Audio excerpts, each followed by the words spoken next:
What's up, everybody? You're listening to the EskandySports Podcast, the #1 Canadian basketball-themed podcast on my street. That's no cap, all fact. We got two guests here today that I think are going to be super interesting for the fact that they're not that far along in the journey as opposed to a lot of people I think are listening to this podcast. Before we had, some pro players that are overseas or some prep school coaches. So I think it should be really interesting to a lot of you guys to see what people your age and maybe a couple years older are doing right now. My first guest today is Tim Mununga, a Usports guard. Tim, what's up, man? Good, bro. What's up? Dope. My second guest today is Nana Owusu. He's a big man about to go play in the Ivy League, currently playing with a prep school down south. What's up, man? Appreciate you having us, bro. How you doing? It's all good, bro. So, yeah, like I said, I think it's going to be super interesting to hear from you guys because you're both doing things that I think the majority of these listeners are going to be doing hopefully in a year or two. But let's talk about your current situation right now. I think you guys are both locked up in quarantine. So how's that experience been for y'all? For me, I got to my campus around January 8th. And at my school, they require everyone to do a 2-week self-isolation. But me and one of my teammates from Ontario came a little bit later because everybody came on the 3rd. So they're going to be free on this Sunday. But we're going to be free on the 22nd. It hasn't been bad, really. Just my coach, got us some ways to stay active. We've been eating a lot, trying to put on some weight. And then when we get back, kind of get that cardio up and stay cut, Also, we've been reading a lot, watching a lot of videos, watching basketball just to keep our minds sharp. So it's been good. Yeah. Tim flexed the weights right before we started recording here. Those are some big weights, bro. He's putting them up. Nana, how about you, man? How's it going? Yeah, bro. I mean, pretty much the same with me. I got here on Saturday. I'm at a new school that I was at the past couple of years. So just trying to adjust to new teammates. Obviously, I'm in quarantine right now, so we're not able to spend the same amount of time. But just going out to meals with the team and then just being in my room, whether it's online class, trying to stay active, whether it's push-ups, pull-ups. We're limited, but obviously trying to stay ready.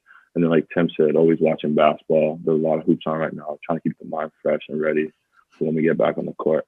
But you two are definitely no strangers to one another, grew up together, a couple Burlington boys. How was you guys' experience coming up through the ranks in Burlington? Let's start with Tim. So a little bit about me. I grew up in Zambia, Africa. Me and my brother, I have an older brother. He's just 5 years older than me. We both grew up there, and both my parents are from there. And then I moved to Australia for 4 years. Then after that, I came to Canada, and I lived in Hamilton, Ontario first. Mm-hmm. And I was there for a little bit, and I came to Burlington in the 3rd grade. And to be honest, I didn't know what to think about Burlington. I honestly thought it was going to be a small town, not much going on. And also I was really young, so I really had no idea. But yeah, I grew up relatively in the same area, went to the same elementary school, went to St. Christopher's from grade 3 to 8. And yeah, I just been being with my brother. We made friends around the area, and we lived in this place called the Orchard for a while. And the Orchard, I remember Dustin, a guest on your podcast, he was talking about how the Orchard had a lot of basketball talent, and that's how I got introduced to the game. And my brother too. So yeah, that's how it kind of started off for me. Yeah, man, I'm from Kenneth, so the Orchard was a lot of fun growing up, and you got like Simi out there, and you had Fiondu, like you had a lot of kids in that neighborhood. Now, how about you? What's your story coming up? So my parents, they immigrated from Ghana, also in Africa, to America. I was actually born in the States. I was born in Baltimore, Maryland. And then I moved down to Canada when I was about 2. I lived in Mississauga all the way until grade 4. And then when I got to grade 4, my parents decided they wanted to make the switch to Burlington just because obviously it was a new city, they thought. And I moved to an area called Halton Village. At the time, it was very new. So we moved down there. And then from there, honestly, just grew up, went to the same elementary school, had my little friend group from Alton, a couple guys down Orchard. And really, my days consisted of going to school, going to class, whether I had AAU practice or if not, just go down to the park near Hayden Secondary School and just play with some guys down there. they were older, so that's what made me like want to be better than them, try and hoop and try and just have the drive or whatever. So that's what started with me, really. So you guys are both children of immigrants to Canada, yeah. So did you guys have to convince the parents at all that this is a good path for you? Because I know when my parents are also immigrants, choosing the creative path is sometimes a hindrance to them. Was there any conversation you had to do, or was everyone on board from the jump? Okay. What's up? All right. So I'm gonna start it down. So basically, I think my brother kind of helped me out in the sense that like my parents really like, you know, tradition, like when you think of like, you know, immigrant parents, they want you to be either like a doctor, a lawyer, or go in the medical field or something like that. Like, you know what I'm saying? They had that route envisioned in their head for us.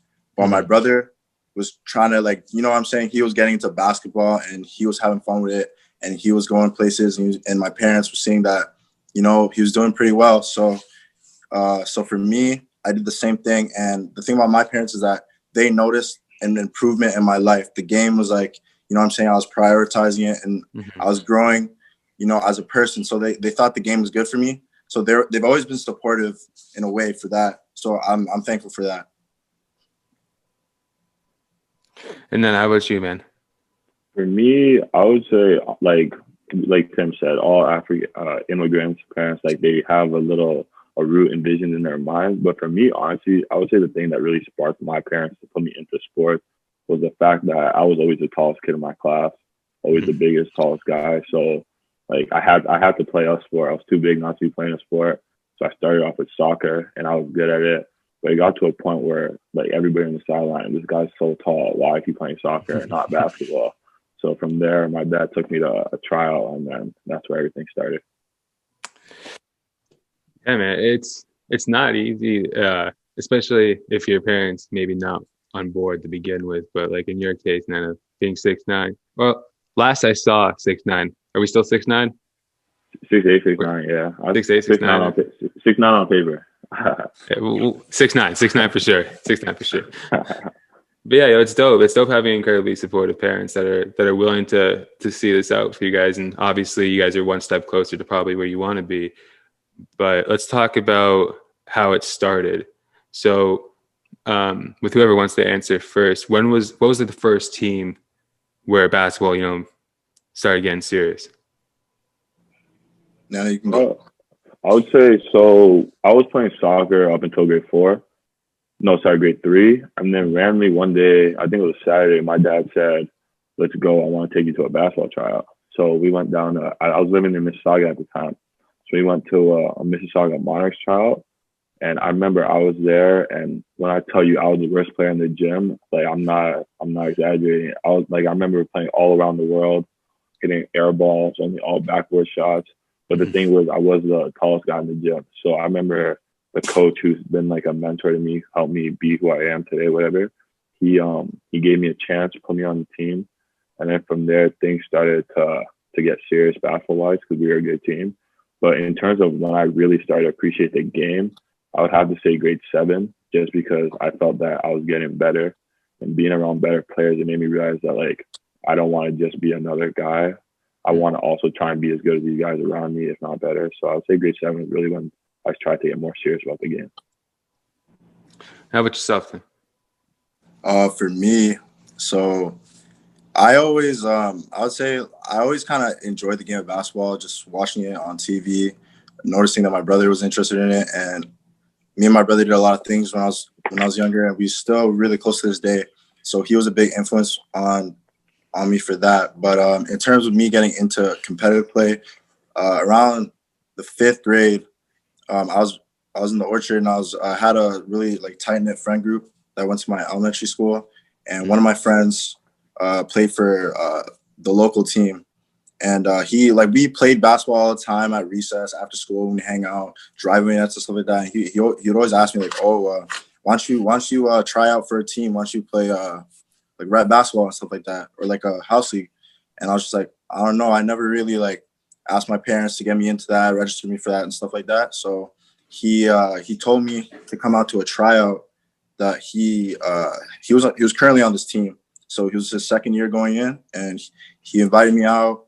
and I'm not gonna lie, like I wasn't that good, but I was pretty fast, and I used my quickness to my advantage, and the coach noticed that.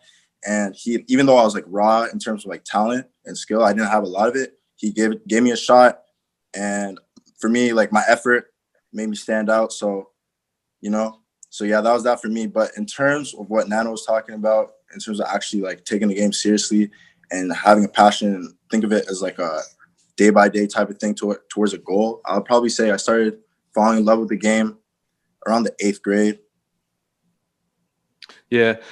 No, it's super interesting that both of you guys were like, you guys stuck with it just because of like one physical trait you had above everyone else, right? Nana had height, you had speed. So are those still, I mean, Nana, I think people are starting to catch up to you, especially they're going to be catching up to you soon, at least. Okay. But do you guys just double down on those things? Like, hey, like I'm having a bad game, at least I'm going to press with my speed, or I'm just going to crash the boards with my height. Like, are they still fallbacks for you guys? I would say now, I mean, not really, just because I feel like I'm at the age where everybody's either my height, if not taller, or even if they're shorter, like physically imposing themselves. So I feel like as I've grown and gone older with the game, just trying to add new aspects. I started out just being one of the taller guys when I was younger, but now like a goal of mine is try to be one of the most skilled guys, or whatever the case may be, just trying to add new elements to my game every time. Dope.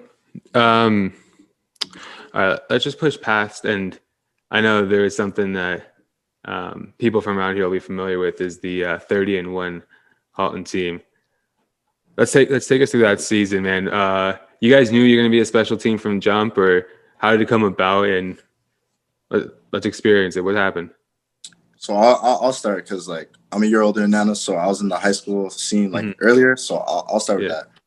So basically, we kind of knew. So basically, like for a grade 8 kid, you're playing basketball and you want to go to a school that not only your friends are at, but like if you're taking the game seriously, like how I started taking the game seriously in grade 8, I knew, okay, where am I gonna go to? Which high school in Burlington am I gonna go where it's gonna set me up and I can be successful in a basketball standpoint. So I was thinking, and my feet, it was good. It was good too because my older brother went to Corpus Christi before, and his team was very good. And I got to see them play. Stack team. That was a stack team. Simi was on it. Fiondu, Kabengele, my brother, and other guys could hoop. Like they're a really good team. And I remember even everybody in the area, like that was like really just like a taste of just like great basketball that Corpus has never really seen before.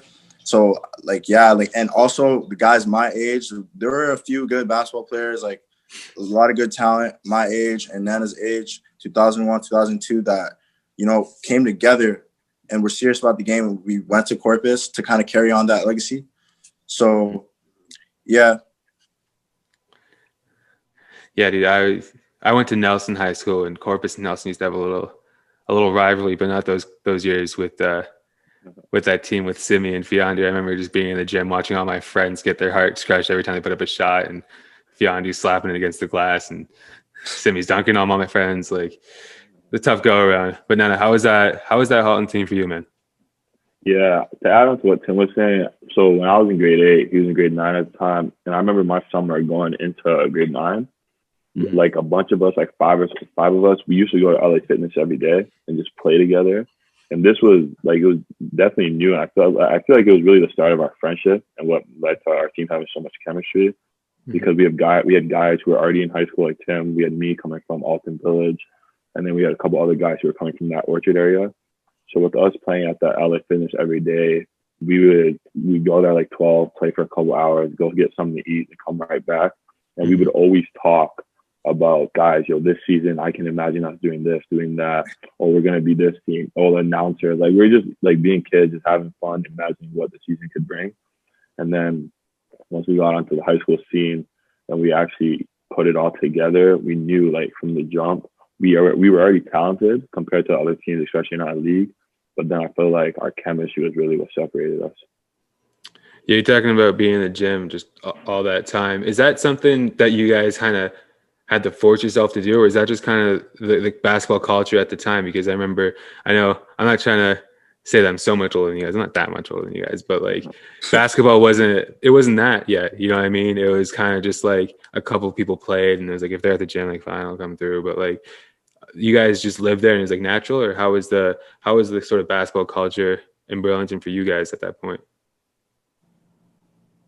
I'll say like for me, for example, so especially when I was younger, like where Tim was at in Orchard and stuff, that's where all the basketball was. I feel like I was a little more stranded in Alton. So when I knew that those guys were always at LA Fitness, it really like made me want to go there more because those are the guys that I'd either played in elementary school or just seen playing in the area. So I was just excited to play with them, make friends, whatever, because there's not a lot of basketball players in Burlington. So I feel like whenever we see each other, we bond more just because we play basketball. Tim, you got anything to add? Nah, I totally agree with what he's saying. And it was really organic, you know what I'm saying? Like, because our bond off the court, we had a lot of similar interests and we had the same vision, like a lot of us. Mm-hmm. So it just made it easier. And it was to the point where we'd stay in the gym and we were getting better, but we were having fun. So that was the key thing. So the vision, what were you guys picturing at that time? Was it just like, hey, I'm going to get as good as I possibly can? Or did you guys have like real hoop dreams from then on? I'll say, I mean, at the time, obviously our main team goal was, like we want to go in, we want to win a Halton championship. That was definitely our team goal. And the individual goals, like, I mean, at the time, we're all thinking we just want to be as good as we can be. I don't know if we were all necessarily thinking like post-secondary or whatever at the time, but I just know the main thing was us winning Halton and just trying to leave a legacy really at the time. Okay. And what launched after Halton? What did you guys end up doing afterwards, after the 30-1 season? So I'll go first. So basically after that year, that was a pretty successful year. But so when that finished, everybody was thinking about, okay, what am I going to do the next year? Because this was a time, grade 11 is like the year where you start to really think about if you want to branch out and push yourself to a new limit and go to a prep school, whether it's in Canada or down south. And I'm trying to think. So yeah, Nana ended up going over to the Crescent School in Toronto after that year. And I stayed. I think all of us stayed actually, except Nana left.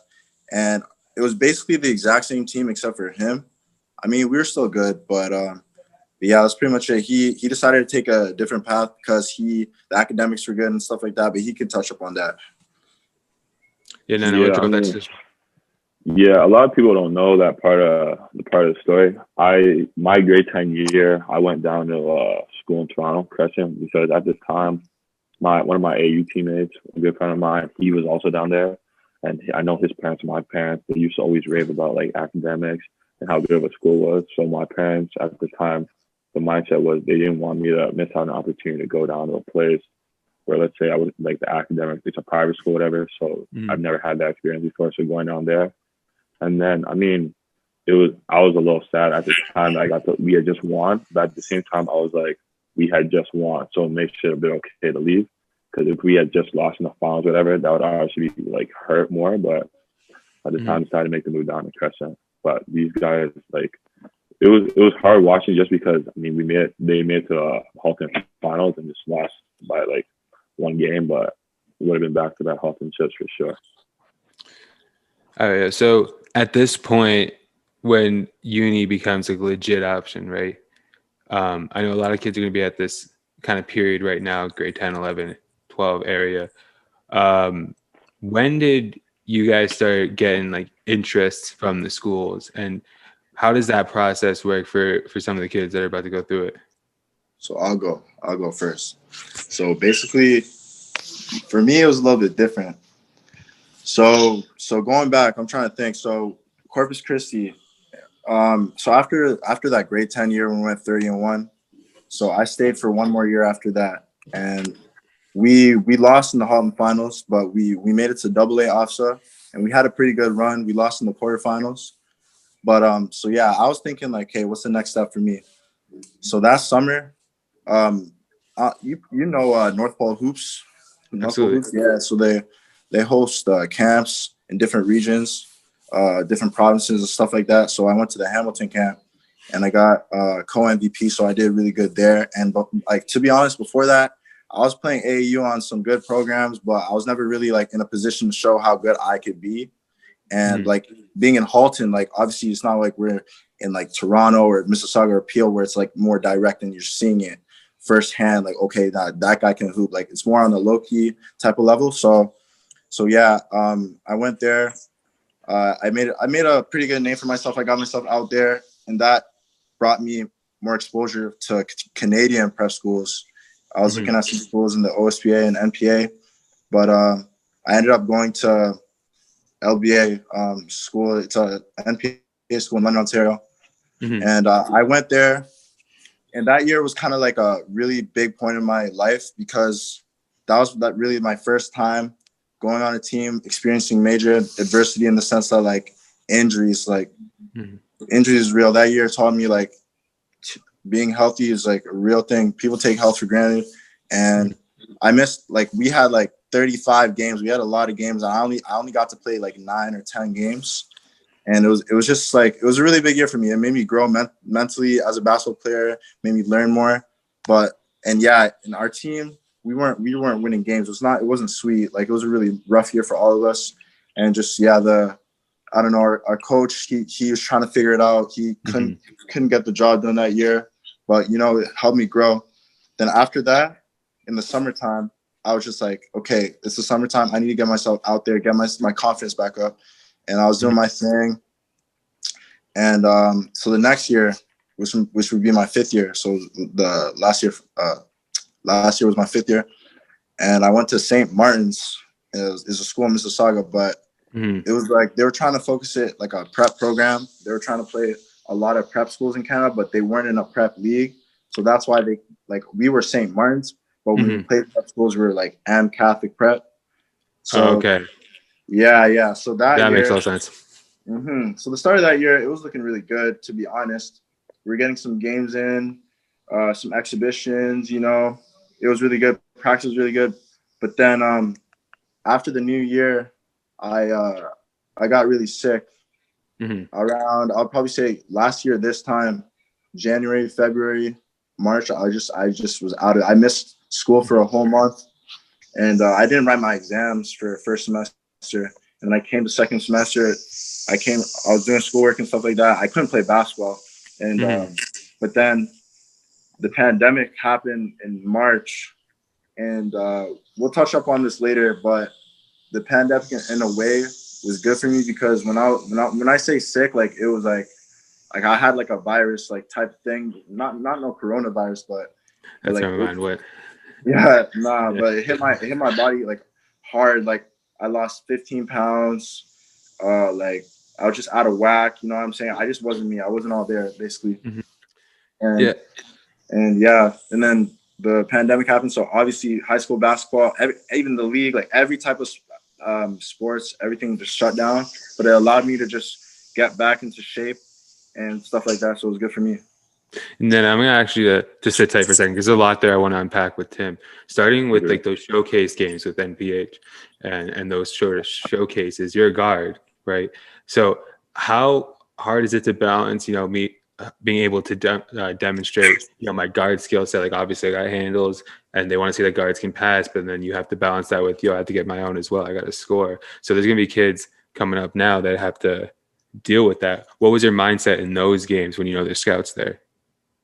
As a guard, it comes down to like when they say make sure you're ready, like stay ready so you don't have to get ready. So because I knew that I had to do something different, and this is advice that I'm giving to a lot of kids that are in my position that go to a local high school like a Corpus Christi. Like you want to separate yourself and put yourself out there, you got to do things that you wouldn't like. That's out of like you got to really put yourself out there. You got to work harder. You got to do certain events. If you see opportunity is a key thing. So when I see things like a camp, like an NPH camp, or like playing for a certain AAU team to give me the platform that I need, you just got to go for it.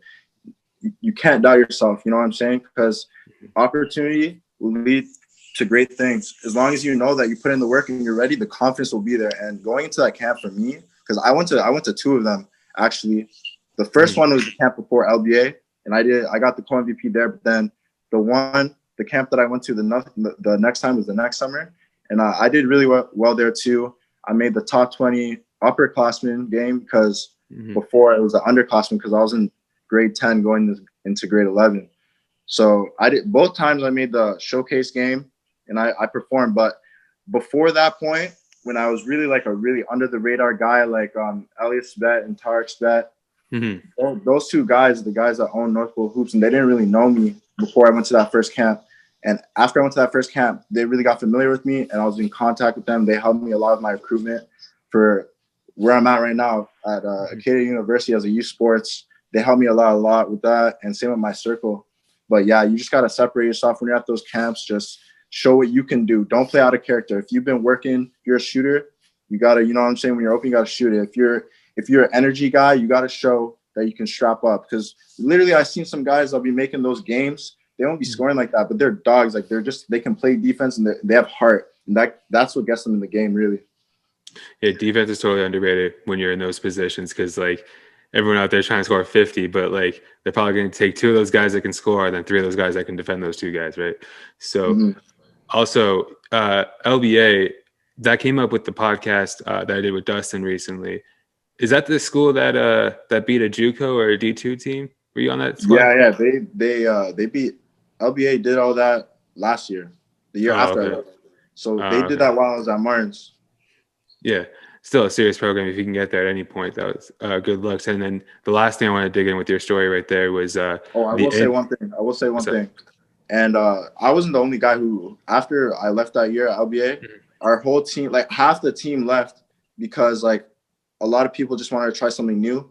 Because our coach he was in experiment mode. He didn't really know what he wanted to do yet. But I mean, last year they picked it up. He was on the right track. But for sure, when I was there, that was a really like year where they had to experiment and they like stuff went down. And dude, you definitely made the right decision if you're in the position you're in now, right? Like stability is a really, really important thing in this journey. The last thing I wanted to touch on with your story right there was just dealing with injury and keeping a positive mindset. Like what kind of conversations were you having with yourself when you're injured in a big year where, the schools are coming looking and all that? Yeah. So basically I'll get this clear though, for the AAU summers, like the season for AAU, I played AAU like every year. But those 2 seasons, like my last year when I got sick right before the pandemic, and then my whole LBA year, that helped me just get more mature, and it really just made me work harder. If I realized that everything happens for a reason, because to be honest, like I feel that happening to me allowed me to really, like, that's my work ethic right now that I've developed, like. Because I always think to myself, like, I'm a late bloomer, because before there were some guys that like would be playing over me and getting more recognition than me because they like, you know what I'm saying? They were like not necessarily working harder than me, but they also had the physical attributes with it too.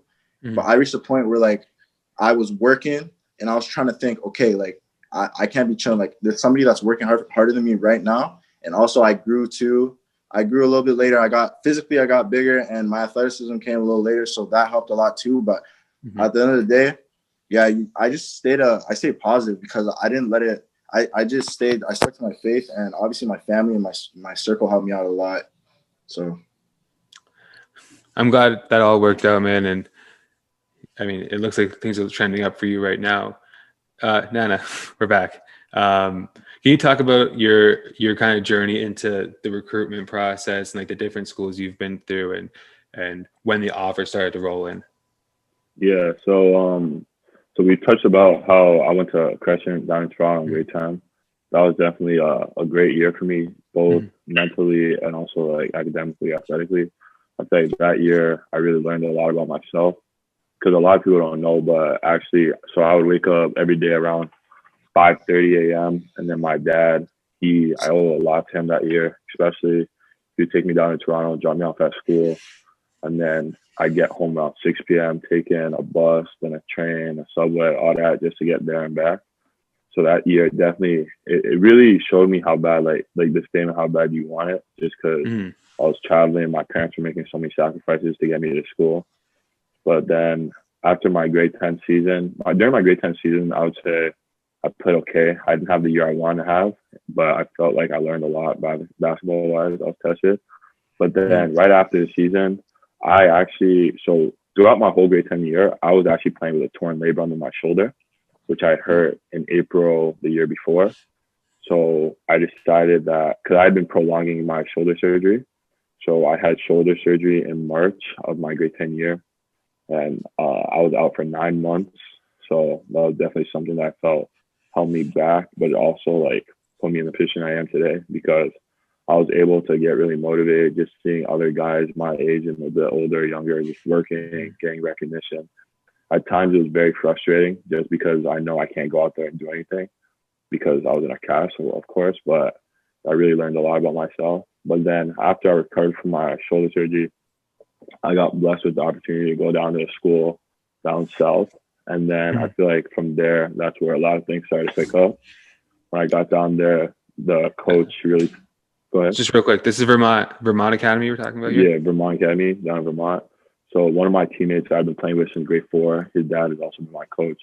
Shout out Coach Bosco. But yeah, he brought me down to Vermont with his son. So, and then from there, I was able to play with a lot of great players, older than me, learn a lot. So this was my grade 11 year. So, but that year, I started out the year not playing at all, really just learning from those guys. But then towards the end of the year, I started a couple of games, and I was in the rotation, like I was a key guy in the rotation. So that was a great year for me.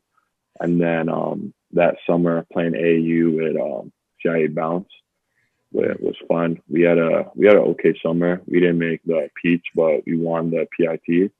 But then honestly, probably my favorite part of the summer basketball was getting the opportunity to play for the local team down here in a tournament. It was fun just because it was my first time getting to play home ever since I went down to school. So, and since grade 9. So that was fun. Me and a friend of mine, we were able to win the CNIT tournament with the Burlington team, which was fun. And that was a great start going into my grade 12 year. So then my grade 12 year, honestly, I would say basketball-wise, that year, our team, we struggled, honestly, just because we were a lot younger. And we had just moved up to a new division, to AAA of the NEPSAC. So we struggled a lot that year. We lost a lot of games. But the narrative was always, we're young, they're a young squad. I bet you they're going to pick it up. At the time, that was frustrating just because we knew we were 17, 18-year-old guys playing against 19, even 20-year-old guys sometimes. But we wanted to win games because you don't play basketball to lose. You play to win. So that year was frustrating, but at the same time, we learned a lot of adversity. I feel like as a team over here, we grew and we bonded a lot more. But then in March of that year, the pandemic hit, obviously. And that was weird just because from March all the way until September, that was the longest stretch of time I'd been home in years. So it was nice finding a routine with like friends. We were working out every day. And then obviously we had those runs in the summer, which were really nice. Allegedly. Allegedly. So train with pros, a lot of guys older than me. And then from there, I would say my recruitment process was going pretty well. My coach at Vermont, shout out Coach Pope, he was really helping me out with all the stuff, getting me some looks and stuff like that. And then after COVID, whatever, going into my senior year, I kind of had an idea of when I wanted to make a decision.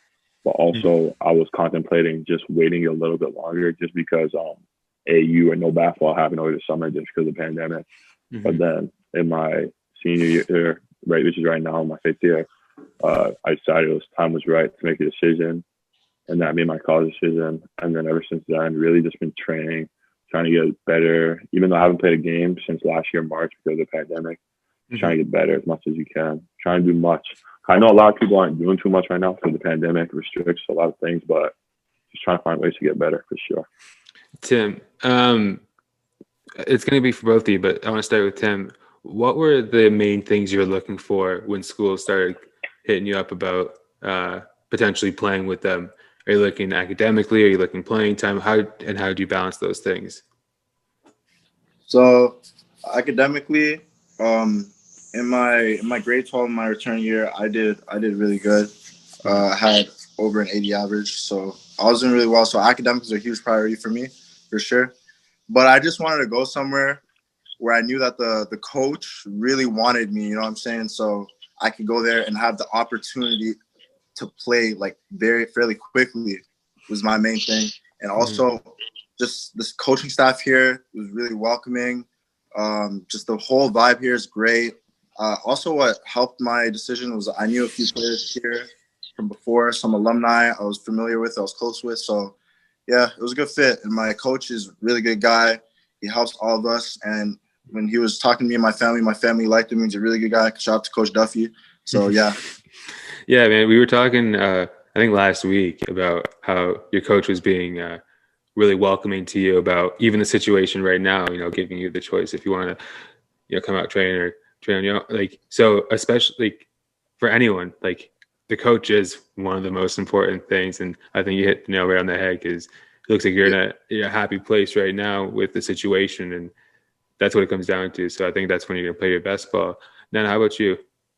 Yeah, I would say more or less the same. For me, Brown, their coaching staff was really the first school to give me the opportunity. They wanted me first. So that was something that really resonated with myself and my family. And then being able to go somewhere where not only, well, I'll start with the academics first. I feel like academically it's an opportunity that not a lot of people get. So it's definitely something I wanted to grab. And then basketball-wise, I wanted to go somewhere where I wouldn't just go in and try and be another guy who went there. I wanted to try and go somewhere where, like, because they haven't won an Ivy League championship in a while.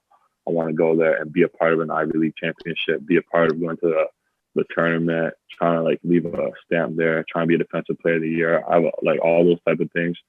So and I felt like what the coaching staff was telling myself, my coaches, and my family was what I kind of had portrayed in my mind. So I felt like it met all the check marks, and they wanted me first and they wanted me the most. So I just thought there was no reason to hold back. Yeah, as soon as you said defensive player of the year, I just had flashbacks to those alleged runs over the summer and you sending pros back to the ground, man. But dude, like you had, I mean, I don't know if everything I read online is true, probably not, but you had kind of the team that was setting the pace, Yale. They showed some interest, at least from what I read online, and you had a lot of teams in the Ivy League. So how hard was it to turn down schools like that, or were those things that never really materialized or weren't that legit? Yeah, for that school in particular, they never offered me. They were more of an interest, but other schools, I mean, it was definitely a hard process. I won't lie. It was it was stressful, but also a good problem to have. I'm blessed to have that problem, just because you make so many relationships with different people, but at the end of the day, you can only pick one school.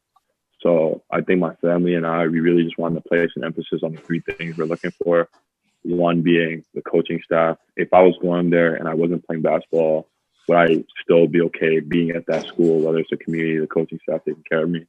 And then two, obviously the academics, which can set me up not just for the next 4 years, but 40 years, which is, because everybody always says it's a 40-year plan. And the third thing being basketball. I wanted to go somewhere where I can meet all my goals. So I felt like that's what Brown provided me with those opportunities. Tim, what are some of your goals for the school you're at now, and what have you been doing in the meantime? So this year, it's a very different year for really just every school in the esports league, for the different leagues. So I'm out east. So, COVID's not as crazy as Ontario with the whole lockdowns and stuff. I'm not too familiar with how it is out west, but it's not looking like we're going to have any games out here. So I'm just taking this year to get better, physically get right, get more accustomed to the system, build chemistry with my teammates, and, establish what I want to, show my coach what I can bring to the team, the difference I can make, how valuable I can be. And so that going into next year when we have a season, I'll be ready. And I definitely have some goals in mind and some team goals as well. Nana, how about you? I was watching someone classified it as your 2021 tape, and it was you just dunking and blocking shots like that. I don't think I saw one jumper, but since I've gotten to know you, you can shoot. So I'm guessing the jumper is something you've worked on this summer. Yeah, I mean, I feel like the shot is definitely something that a lot of people don't know I can do. I feel like it's something that I have put in the time, and I've been working on that for sure. And hopefully right now at school where I'm at, I think we're going to have a lot of games. So I'm looking forward to showcasing that and just trying to get as many reps as possible before going into university next year. And what about your goals? What other goals do you have you hope to accomplish at Brown? Are you set in stone? You want to do all 4 years, see it out, and maybe start a legacy there? Yeah, I mean, as of right now, I really just want to go somewhere and have, like I said, the main thing, of course, is winning. I want to go somewhere and leave as a winner. When they describe me, I want to be known as a winner. So I like winning an Ivy League championship is really at the top of everything. And then going to the NCAA tournament.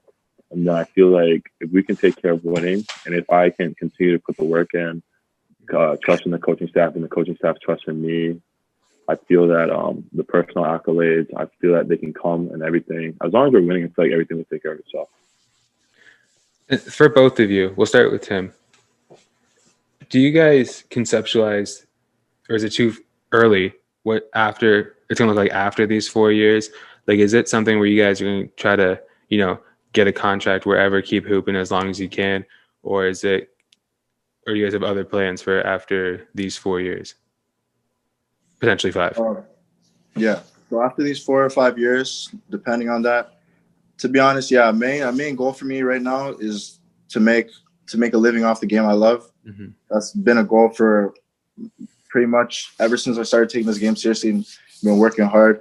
I just want to push myself to the limit, to the point where, like, I know by the time I'm done playing this game, I know I worked my butt off and I worked so hard that I could say, like, I did everything in my power to make it happen. And of course, I really want to achieve that goal, and I just work every day, bit by bit. I try to live in the present a lot and just maximize every day. Obviously, it's good to have long-term goals in mind, but I just, you know what I'm saying? At the end of the day, it's basketball, so I just work hard and let my game speak. No, how about you, man? Yeah, honestly, like Tim said, I try and live in the present also, but I also keep the bigger picture on the mind, obviously. Obviously, my goal is to play basketball as long as possible. And like you said, just continue to work every day so that, like you said, like at the end, when I'm done playing, I can always say I did everything in my power to make it as far as I want to. But yeah, no, the goal is to make money playing the sport for sure. What do you guys think the biggest sacrifice you've had to make up until this point? Because it's not easy getting to where you're at right now, and it's not going to be easy at all to get where you want to go. So what sacrifices have you made, and do you expect to make more? Or what have the guys that have been helping you navigate this have been telling you? So I'll start. So in terms of sacrifices, like, it started off ever since, like, I would say, like, high school, like early on at Corpus Christi and stuff like that. I was a guy where at school I was cool with everybody. I'd hang out with, like, the basketball guys and stuff like that, and I'd have I was just have my friends and stuff like that. But I never got caught up in, like, going to, like, parties and stuff like that, getting off track and setting myself up for failure. Because I've seen a lot of scenarios where people could have a certain path and they allow other people and outside voices and temptations and bad influences to hinder their progress. So and also for me, I had a lot of, like, older figures giving me advice and seeing what people did before me. So that helped a lot, especially having an older brother. So I won't even undermine that. But yeah, the big thing is I never allowed distractions to hinder my progress. But was it pressure at all? Or were you just okay with it? Because, like, I know when you're, 15, 16, 17, getting to spend a night out with your boys and shit, that's fun. Like, that's something you want to do in that moment. Oh yeah. So you're okay just kind of being like, hey, there's a bigger picture to all this, and maybe that's not the best decision for right now. Nah. Like, I'd have fun. Like, don't get me wrong. Like, I had fun with my friends. I did fun things, but I always was disciplined was the word. Like, I was I had that bigger picture in mind, not even just basketball, just, like, I made sure my grades were right. Basketball, I made sure that I was being a good person. I was valuing my family, just all those things. Because I feel like it starts from your family, right? How I was raised. I knew how to balance my stuff. So, and Nana, you're never home.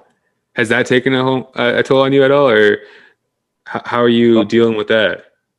Yeah, I mean, first starting with what you asked about distraction and stuff like that. Like for me, for example, coming into high school, I was quiet. Like, if you ask anybody throughout grade 9, I was known as a quiet, tall dude on campus. So I was always a quiet guy just because I'm laughing, but nah, I was a quiet guy.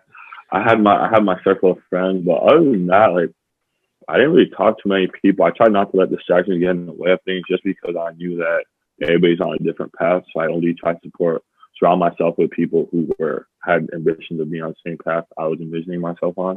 And then obviously just my family, having my parents and my coachings around me tell me what the end goal is, and like distractions will only get you off those paths.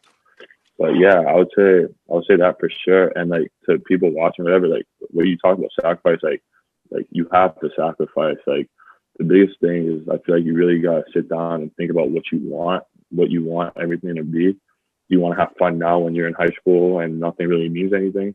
Or do you want to have fun when you're doing what you want to do, whatever it is in life, and you have your money down, whatever? And then you touched on me never being home. Yeah, I mean, not being home at first was a little bit harder just because I've grown up being with my family the whole time. But moving away, I feel like it just made me grow up and mature a little bit younger than other people, just because like I live by myself right now. I'm on campus. And obviously the whole process of this thing is just getting me ready for university. So that next year when I go down and I'm living in the dorm, living on campus, I know to be disciplined. I know when to go to the gym, when to sit down and do work, just because I've been doing this for 3 years now. But has there been any sort of, I don't want to say regret, but anything that holds you back a little, knowing that like, hey, like throughout this whole process, you know, like I didn't get to be, you know, a kid as much as like the other guys around me or the people I grew up with? Or is that just kind of like you can put it away in a box and you're chilling? I'll say like it's not like that at all, really, because like I was really happy with what I decided to do and how I balanced it to the point where like I felt that like I did what every normal kid did and does, really, even to this day. It's just that like I know my priorities too, so like I add that into my life, so my priorities come first. But I always enjoy myself because I'm saying, you know what I'm saying, I like to have fun too, but my priorities always come first, so that's never the case. And I'm hoping to at some point get Teo on here specifically to talk about your kind of network, because I think he's going to do the most eccentric job of explaining it. But what's kind of like one piece of advice that you guys kind of got from your network of the older guys that really resonated with you and maybe kicked it up a gear? I would say really just staying true to yourself. And then staying true to yourself, your family, your faith, your work ethic. Because I feel like if you stay true to who you are as a person, you stay true to your faith, your family, the people who've been there from you, been there for you, whatever, everything will take care of itself. So that's, I would say that's the biggest thing. Really just staying true to what you believe in, who you are as a person. Anything with you, Tim? Same thing. And the thing is, they like the reason why we respect our elders and the guys that we're friends with are like older figures, because they practice what they preach as well. It's not like they're telling us one thing and we see them doing other things. They're really big on what they tell us. So yeah, I would say the same. That's dope. Okay, so we're gonna transition out of maybe the serious talk, and we're gonna do some not so rapid fire. This game hasn't had the greatest success rate so far. It sometimes it drags on, and sometimes the questions are 1 second. So we'll see what we get today. So the question's gonna be for both of you guys each time. So we'll start with Tim. If you could have one of Nana's skill traits, what are you taking? If I could have one of Nana's skill traits, I would probably take just the ability to just stay, because he's like a locked in guy. Like he's always focused. Like, you know what I'm saying? Like I'm focused too, but he's just like on a different level. Like what I would take from him is just his approach to the game for sure. Nana, what are you taking from Tim? Definitely his confidence. I would say like he's somebody, no matter where you throw him, man, he's always gonna like believe in himself. So I would say most definitely like just having that self-confidence no matter the situation. Oh, I know. If you had Tim's speed and you had Nana's reach, you guys are demigods. But I respect how you guys respect each other's games, man. Who's beating who in 2K? Oh, nah. So now we got to talk about this. So the last time we played, hey, yo, hold on. Who won last time? I forget, but no. Listen. 7-game series. What do we say? He knows. That's me. I'm sorry, bro. I'm sorry, man. Ask him about me and Dallas. Ask him about that. Okay, nah. Andrew, when I tell you this guy only is good with one team, he's not versatile. He's not versatile is it Dallas? at all. Dallas, ask him about me and Dallas Mavericks. Ask him. Who are you repping? Are you Luka? Are you who's tearing you apart? Zingis. Don't forget my guy Boban. All them. Tim, it's a safe space. How do you protect it? So now you got to tell him how. Now you got to tell him how I am with the Bucks, though. All right. Okay, so Mavericks versus Bucks, man. Who's taking it? Yeah. I'm winning that 2K game. Because, you know, talk is cheap. You might have to pull up the sticks right now. Game speak, man. All right, so inconclusive to the question, I guess, will be the answer. You guys kind of already answered this one. So I was going to say night in or night out, but you guys both seem like homebodies. Yeah. More or less. I would say I'm a homebody for the most part. I feel like a lot of people I went to school with when I was younger don't really see me now, and I like it that way. Mm-hmm. I like just my friend group who know about me and know what type of time I'm on. Other than that, like, if you're not really like in my group, I feel like, or helping me succeed, I feel like there's really no need to know what I'm trying to do or what I'm saying at the time. Mm-hmm. Respect that. If it wasn't for basketball, what do you guys think you'd be doing right now? For me, honestly, I'd be playing a sport. Like, at the end of the day, I am 6'8", 6'9". I feel like I'd have to be playing some sort of sport. If it's not basketball, probably football at this point. But I would be doing some sort of physical activity. If you had to be like scholastic based, if you had to choose like just a traditional 9 to 5, what do you think that career would have had to been? Business, for sure. I mean, I'm going to school. I'm taking business, so definitely like either trying to be a part of a business or own my own business for sure. Tim, what about you? Without basketball, what are you doing? To be honest, without basketball, I mean, it's I tough. can't really picture that, right? But like, since we're talking about it, I'd go into like music, if that makes sense. Like, I'll try to get involved and make money off of like just being involved with like the media and like stuff like that. Because I other than basketball, I'm really into music. So yeah. Respect. All right. So for this next one, we're all Steve Nash. Okay, we're head coach Steve Nash, the Brooklyn Nets. You're down 2 and you got to drop a play. Are you running it for Kyrie, KD, or Harden? I want to say Kyrie just because I am a LeBron fan and I've seen all the clutch shots he hit on those Cavs teams. But at the end of the day, I mean, Kevin Durant is 7 foot and he can do everything somebody who's 6 foot can do. So I'm giving the ball to KD. Tim, who are you giving it to? Yeah, to be honest, I'm giving it to KD. Different. I'm a swerve. Give me Kyrie. Just for the same things that I was saying, man. Why Kyrie? I mean, well, because you both said Durant, first of all. That's a good choice. That was the right answer. But now I gotta be contrarian. I'm gonna say Kyrie. How many other guys have hit the NBA final ceiling shot? That's ice. Crazy. That's it. Yeah. Let's start with if you could add one thing to your game, are you adding Brady Heslop's shot or Wiggins' athleticism? Oh, I'll go first. I need Wiggins' athleticism 100%.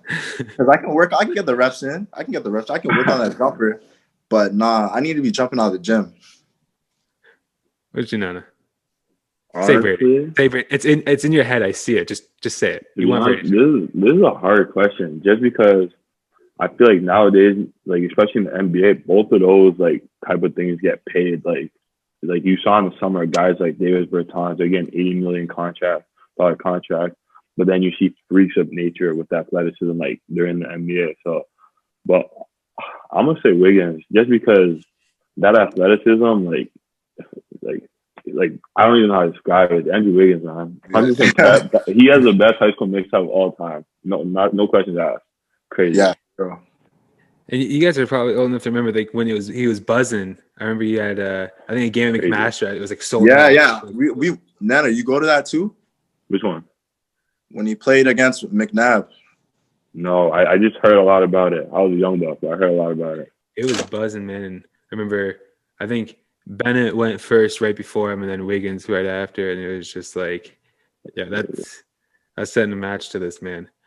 All right, for my last not so rapid fire question, we're gonna start with Nana. What was the best game of your life? I'll probably say two of them. I'll say the first one being like when I was in grade 9 on Team Ontario when we beat Quebec in the finals to win the national championship. That was pretty good. Even though we blew them out, it was just a big game. Just being with those guys and like having families in the crowd rush down on the court, which was fun. But then the one like as of recent, I would definitely have to say my sophomore year, so my grade 11 year at Vermont.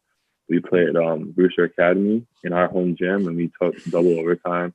I mean, unfortunately, we didn't get the win, but it was definitely the craziest game I've been a part of. I've never seen a gym that packed, that loud either. So it was crazy. It was crazy for sure. Tim, what about you, man? So 2 games I have in mind right now are the first game I'll talk about was first one in terms of just quantity of points. The most points I scored in the game was 40. In grade 11 at Corpus, we played against Martin Grove. I forgot. I think they're from Etobicoke. But it was in the Brampton Centennial tournament, and then my second. The question was like my favorite game, right, or something like that. What was your best game? It can be favorite game too. Favorite game, yeah. So the second one was it was the grade 11 summer going to grade 12. I was playing with a team called Project Excellence in the Adidas Gauntlet, which is like there's circuits for A. There's the Nike UIBL, the Adidas Gauntlet, and the UAA Under Armour circuit. So we were playing. To be honest, I don't even know which team we were playing, but we're in Atlanta for the second session, and we were down like 16 points. And I finished the game like I came on that team. I came off the bench because we had a really talented team. We had like two or three guys that went D1, but I had 22 off the bench, and I sparked. I was like a main reason why we came back and won. So that was a game that I always remember for sure. And then the environment too was like that gym was multiple courts and it was a circuit, and like there was a lot of people just tuning in our game. So I remember that for sure. Now, did your answer change? I got to add one more game. Yeah. I completely forgot, but when our Halton championship game too, that game was crazy. We played at Sheridan and we just blew out. Oh yeah, that game was fun. That game was fun. Yeah, we beat the lights off of HT, and having the crowd support, that was a big time game for sure. I got a bonus question. What's like the number one highlight that you guys were never able to catch on camera? Like this crazy thing happened, but there's just no proof. We just got to take your word for it. Oh, wait, there's definitely something like that. Nana, you go first. I got to think. I got to think about that. Give me a second. Hold on. Oh, proof. All right, for me, grade 9 basketball.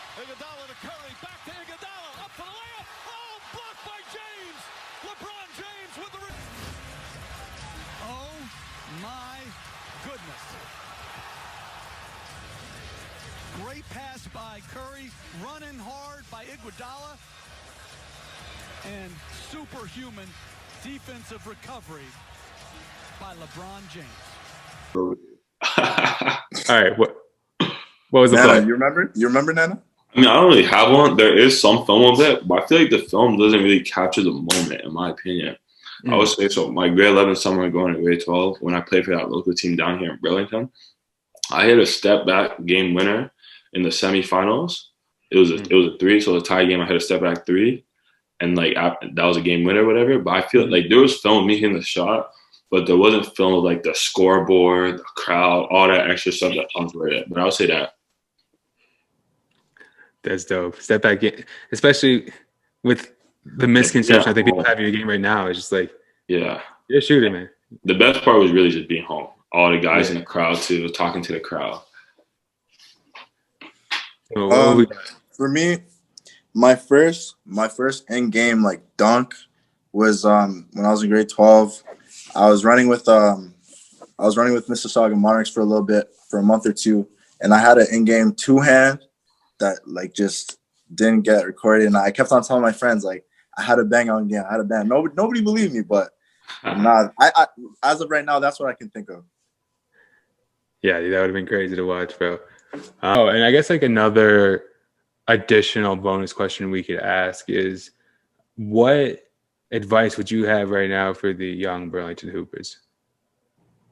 I would definitely say, like we touched on distractions earlier, but I would also say like don't allow other people's opinions to really get in the way of your end goals. Like if you want to continue to work on your game, even though it might not look as cool because other kids are doing something else, whether it be partying or hanging out in a clique, whatever it be, just work on your stuff. Like if it means going to the gym at lunch, go to the gym at lunch. Just always keep the bigger picture at the end of the day. Because after high school, the biggest thing I realized is that everybody really goes on their different paths. So you have to stay true to the path that you want to go on and do the things that will allow you to get on that path. So don't allow the cliques or whatever, the other distractions get in the way of that. Tim, you gonna co-sign that? Yeah. I'll also add my 2 cents by saying, when he said like, worry about where you want to be and like not worry about the clicks and stuff like that. I've seen a lot of people, especially who I went to high school with and stuff like that. They kind of allowed people who, like, let's say they had certain goals, but they were still focused on the high school mentality of like the clique. Cause like my old high school, Corpus Christi, like it was kind of like that for a lot of people. But if you really are serious about your priorities and what you want to do, sometimes if they're truly your friends, they'll do what's best for you. They'll be there, but they'll allow you to do your thing and not bring distractions and other bad, toxic things into your lives. And also, I'll say that if you're a kid in high school growing up, just, you know what I'm saying, always be cool with everybody, have your friends, but don't be so concerned about what other people are doing, because that's what brings rumors and stuff like that. And it's just not a good thing. Very quick. I think we covered a lot of stuff right there, and I'm really glad that you guys are doing what you're doing. I think you guys both have really bright futures, and I want to touch base in a little bit and maybe get an update on how you guys are doing maybe after your first season or so. How about that? Appreciate you having us, bro, for real. We support the podcast. Keep doing your thing. I appreciate that, guys. All right, that was another episode. Shout out Tim. Shout out Nana. Thank you guys so much for being on here, bro. All right. See ya. Peace. Deuces.